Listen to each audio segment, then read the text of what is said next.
อยขอถามอย่างแน่ไอ้ถนนเส้นนี้มันจักกิโลจักแล้วย่าก็บ่เคยสั่งเบิ่งแม่ว่ามันจักกิโลโอ้ยถนนนี่ไปฮอดไสน้อ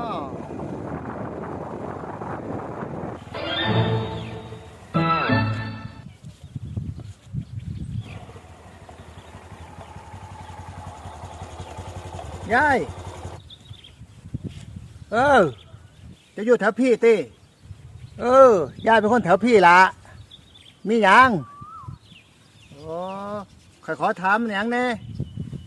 ไอ้ถนนเส้นนี้มันจักกิโลจักแล้วยายก็บ่เคยสั่งเบิ่งแม่ว่ามันจักกิโลบ่แม่นข้อยถามว่าถนนเส้นนี้มันยาวส่ำใดฮะห่วย